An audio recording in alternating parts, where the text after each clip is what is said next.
Justin Herbert going deep. He's looking for Palmer. He's got the ball, and that's the ball.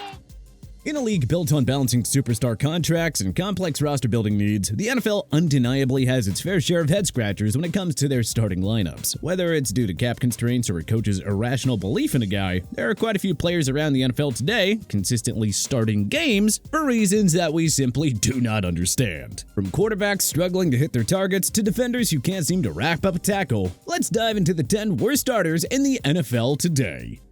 Just working those games with interior linemen. Big catch. Mason Tipton, the rookie free.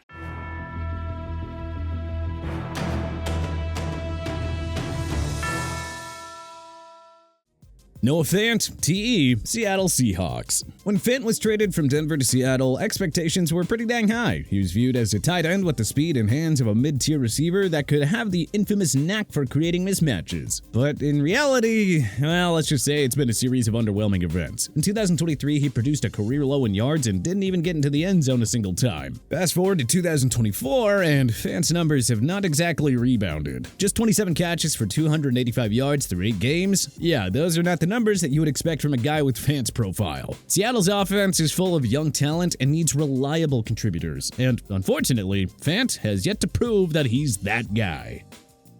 Chase Young, DE, New Orleans Saints. So, especially when you factor in relative expectations, it is hard not to view Chase Young as one of the worst starters in the league. Don't get us wrong, the flashes of ability are still there. I mean, just looking at him as a physical specimen, it's pretty dang easy to see why he was a #1 overall pick. The guy was once thought to be a generational talent off the edge and was drafted to transform the Washington defense, and, well, here he is, on his 3rd team, having been recently dealt to the New Orleans Saints. That pedigree and the hype around him going into the draft is why his name still has some pop, and folks down in New Orleans were excited to see that the Saints were able to get him on a discount this offseason. But it just hasn't quite worked out. Sure, he still looks like a physical specimen, but where's the production? 2 sacks and 18 tackles through 8 weeks is not cutting it. At this rate, Young looks more like a cautionary tale than the defensive cornerstone that he was supposed to be. The former top draft pick was supposed to be the next great pass rusher, but his move to New Orleans has unfortunately resembled the rest of his career, that being a massive disappointment. With a guy that has the unique physical ability that Young does, it's always possible that he can turn it around. But let's just say that the indicators have not been super positive thus far. Just saying, don't go placing any futures on Young to win Defensive Player of the Year anytime soon. Daniel Jones, QB, New York Giants. The saga of Daniel Jones. Giants fans were cautiously optimistic after he earned himself a big contract, but here we are again. Jones's inconsistency has returned with a vengeance. All plagued by poor decisions, turnovers, and, quite frankly, the same issues that have haunted him since his rookie year. The only thing that has really changed about Daniel Jones is the number of zeros in his bank account. But when it comes to his output on the gridiron, he is as stagnant as it gets. Granted, the Giants don't exactly have a viable gunslinger waiting in the wings, as Drew Lock is still super inconsistent. And yeah, to be fair, Jones has been plagued by poor protection again this year, but that doesn't excuse his own inconsistent play and his inability to elevate the Giants' offense. I think it's time that we call a spade a spade. Jones is not going to be a starter in this league for long. Even coming into this year, it felt like the Giants' hope that he'd improve was merely that, a desperate hope. I don't think it was very realistic to actually expect it to happen. Oh well, at least fans of the G-Men can take solace in the fact that they really don't have to wonder any longer if they should make the jump to a new quarterback altogether, because, well, Jones has made that decision very easy on them. Mason Tipton, WR, New Orleans Saints. Now granted, injuries have taken a toll on the Saints since their hot start to the season, which, by the way, how long ago does that feel like? But in any case, the fact that they're trotting Mason Tipton out as their WR2 is just crazy. I mean, he totaled just 14 receptions so far this season for under 100 yards and looks unable to get separation required for success at the NFL level. In fact, you may be sitting there right now asking, who? And that's exactly the point. That is just how hard the injury bug has hit New Orleans. But the fact that Mason Tipton is starting shows just how thin their depth chart has become. Tipton has just 14 receptions for under 100 yards this season thanks to some mediocre routes and, well, a complete lack of explosiveness. The Saints' hot start feels like a very distant memory at this point, and while there's plenty of blame to go around, it's painfully clear that they need a more dynamic option other than Tipton. As right now, he is public enemy number one when it comes to the lack of balance on their offense. He is simply not helping the cause, and right now, he does not look like he is capable of it.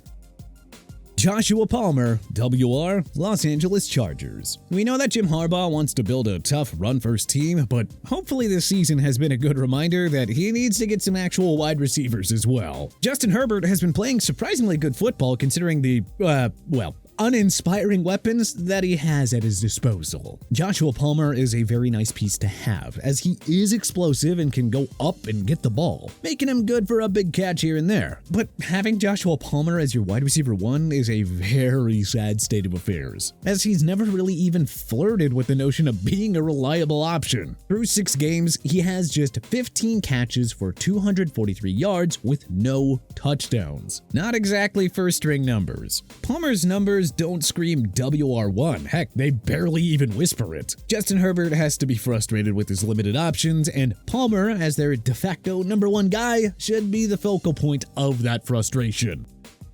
Mason Rudolph, QB, Tennessee Titans. Coming into the season, the Tennessee Titans signaled that it was time for them to double down on fixing their offense this offseason. But, they chose to do it in a rather puzzling way. First up, they banished Mike Vrabel and Derrick Henry, 2 cornerstones of their success over the last few years. Then they brought in a new coach in Brian Callahan with 0 head coaching experience. Again, not really sure what they were thinking with that one. And I could kind of see the vision with snagging wide receiver Calvin Ridley from the division rival Jaguars and running back Tony Pollard from Dallas. I mean, the Titans were in desperate need of some more legit skill position guys. Unfortunately, they kind of forgot one key ingredient. And it's quite an important one at that.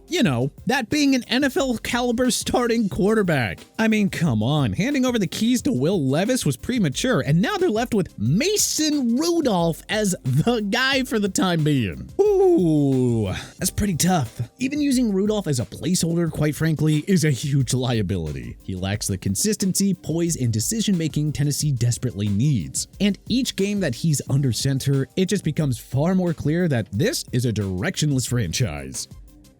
Bryce Young, QB, Carolina Panthers. Bryce Young entered the league with tons of hype, but the reality has been, let's say, less than stellar. Hate to kick a guy while he's down, especially considering that the Panthers tried to move away from Young as their starting quarterback, but now that Andy Dalton has gotten banged up, it looks like Young is back under center for the foreseeable future. And, that is not a good sign for Carolina. Young has struggled with reading defenses, adjusting to the speed of the game, and, just everything a starting quarterback should be able to do. The Panthers' rebuild is looking grim, and Young's development, or lack thereof, is a big part of that. Heading into this season, the Carolina Panthers were really hoping that this was the year that Young was going to take that leap that they needed him to make in order to establish himself as a legitimate starting option, let alone the superstar signal caller that they expected him to be coming out of the draft. But unless he starts taking major steps forward, he'll be viewed as among the worst starters in the league, which is not great for Carolina, considering how much they invested in him and the fact that he plays the most important position in the league as well.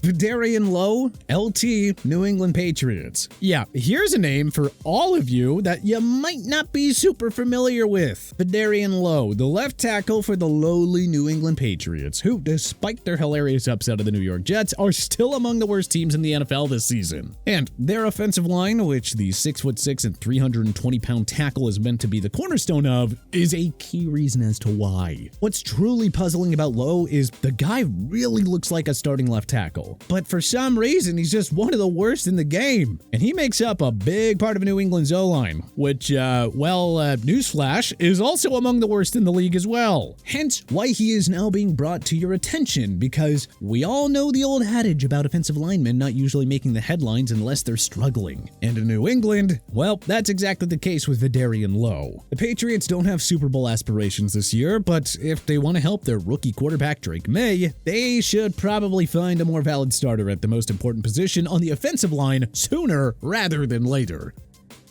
Tyron Smith, LT, New York Jets. The Jets' offensive line was supposed to improve this season after general manager Joe Douglas made numerous investments up front. But the changes to New York's front five haven't necessarily worked throughout 8 weeks. And unfortunately, one of their flashiest acquisitions during this offseason, former Dallas Cowboys stalwart Tyron Smith, has really struggled to replicate the success that he had during the prime of his career. There was a time, a long time, that Smith was one of the league's premier tackles. But this season, he's been a shadow of his former self. Smith was supposed to be the foundation on which the Jets' offensive line would improve, but instead, he himself has also been a liability. Smith has struggled, giving up more sacks through 8 weeks than he allowed in any full season since 2015. And on top of that, he's given up 22 pressures in 8 games after allowing just 21 in 15 games with the Cowboys last year. There's still hope that he'll round back into form, but it's not looking promising. And thus, for now, he has to be viewed among the worst starters in the league.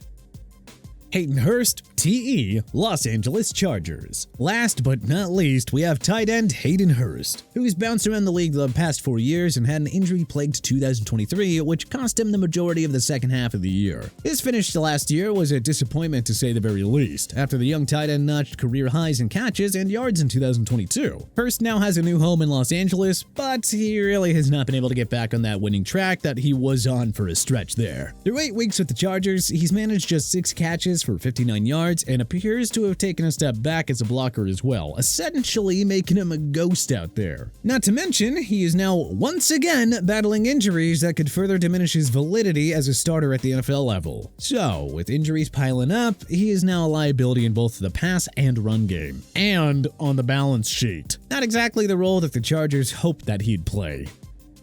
But hey, which of these NFL starters do you think are the worst among their cohorts? Who do you think we're wrong about? Was there anyone that we may have missed? Let us know in the comment section below. And hey, if you like this video and learned a thing or two, then clicking that like button helps us out a ton. And you know, we really appreciate it. If this is your first time coming around to TPS though, then subscribing is a great idea, because we put out videos like this every single day. But as always, thanks for watching, and we'll see you guys next time.